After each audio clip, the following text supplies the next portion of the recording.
As we know, TTArtisan are serious contenders for the best budget third-party lens manufacturer out there, and most of the lenses that we've tried out have been pretty interesting to say the least. So let's see how today's offering fares. This is the TTArtisan 50mm f 0.95. Yes, 0.95. We've had a few on the channel and it's always been an interesting concept. So yeah, let's see how we get on with this. We're going to take a look at it up close, throw up some very random sample images, and then it will be over to you guys and girls in the comments below as always. So let's crack on.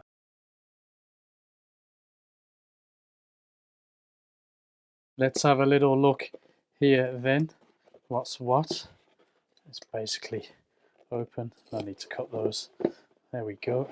Let's crack that open. Business as usual with the little instruction manual. Don't forget to set your camera to shoot without lens.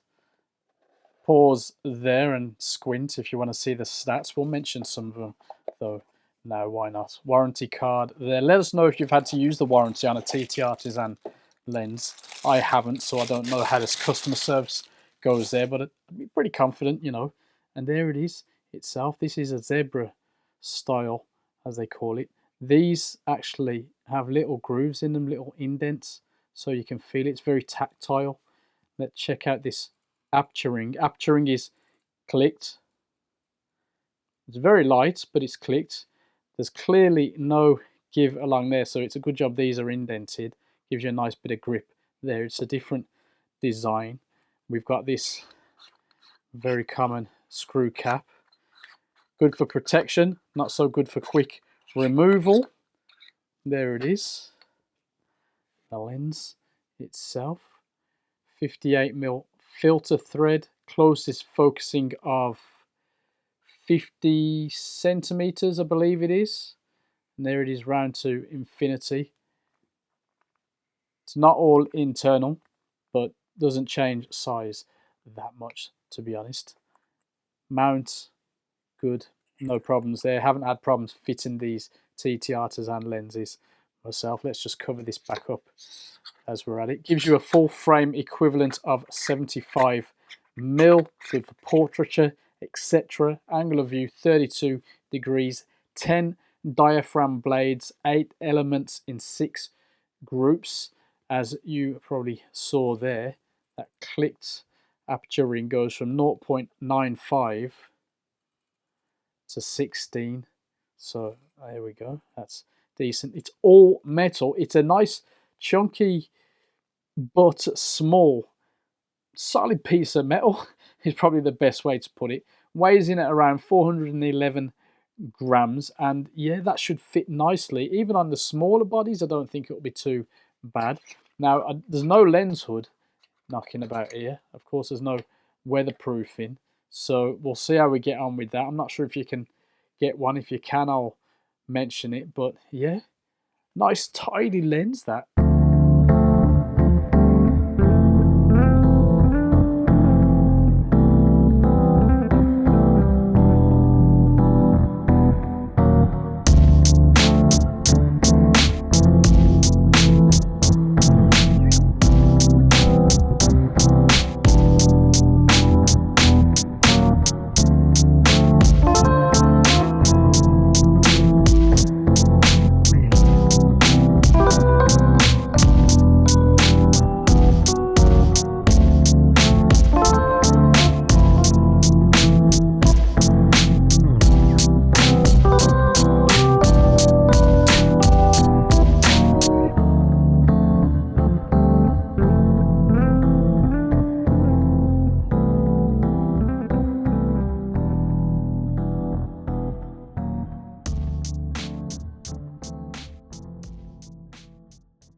I'll definitely be going back to that spot, and hopefully they'll have been able to put the windmill sails back soon. It will look spectacular. It's a nice little find, even though it's been there forever.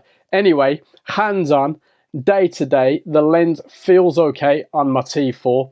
In use, the aperture ring is fine, and the indentations for the aperture and the focus ring do give the lens a better in-use feel, while still not being a mind-blowing experience. Fair enough.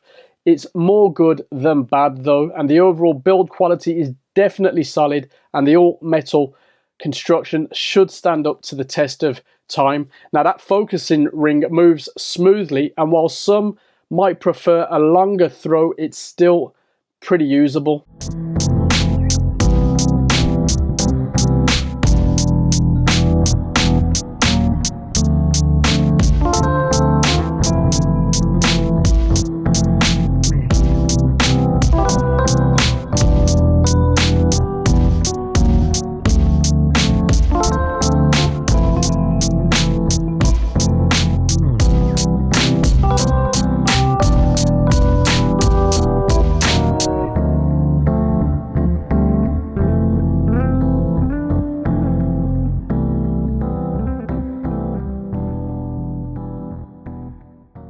I kind of like the darker colour images and the black and white shots more than the mid-length general boring ones. They seem to work better with this lens, for me at least. Now, centre sharpness, wide open, is pretty soft, and you'll want to be very careful how you use this lens at its widest aperture, as it is very prone to a lot of imperfections, dare I say, character.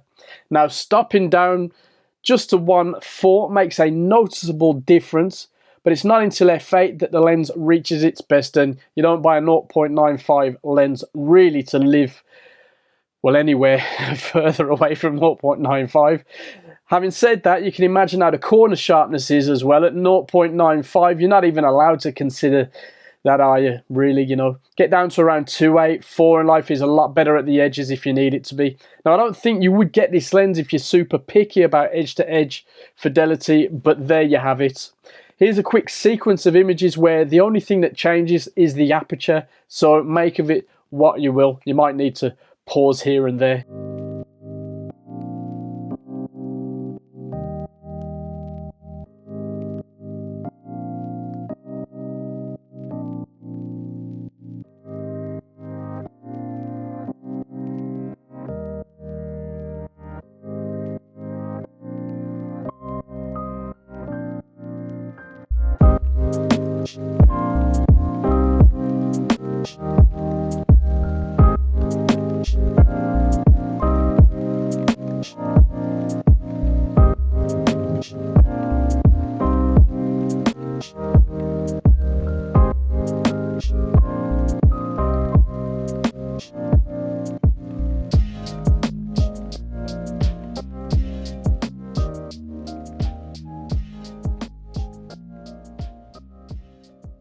Vignetting is well controlled, and chromatic aberration is also pretty good, surprisingly. As you can imagine, distortion is just okay, but for this kind of lens, for me, it's not a big deal at all, and it performed well on the other front, so we'll give it a pass. Now finally, the personal one, bokeh, can be relatively pleasing, and you do get some decent, smooth enough bokeh balls if you're into that kind of thing. Now the lens isn't forgiving at all distances, so you'll want to play around to see where the sweet spot is for you.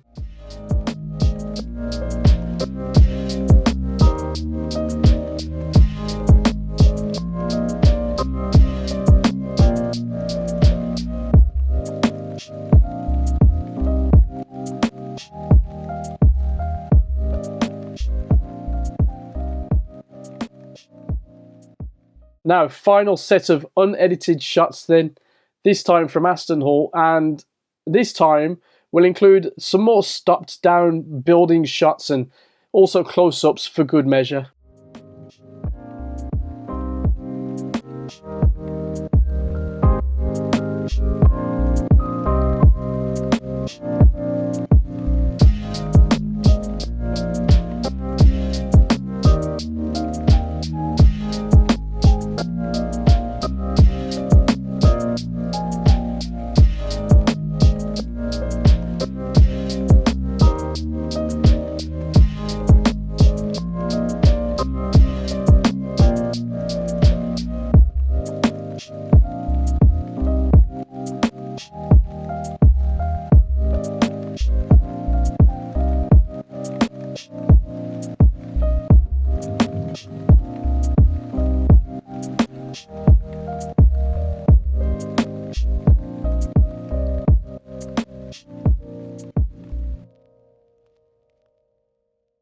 in all honesty, this isn't my favourite lens from TTArtisan at all.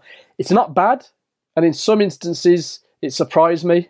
Naturally, a lens this bright can be hard work and not always with the reward you hoped for at first, but I think it could be put to some good, cool, moody scene sort of stuff, and, you know, even a bit of video work. Shooting wide open, probably better on a tripod with this one too, but that's all down to you, and also if your camera has IBIS or if you do.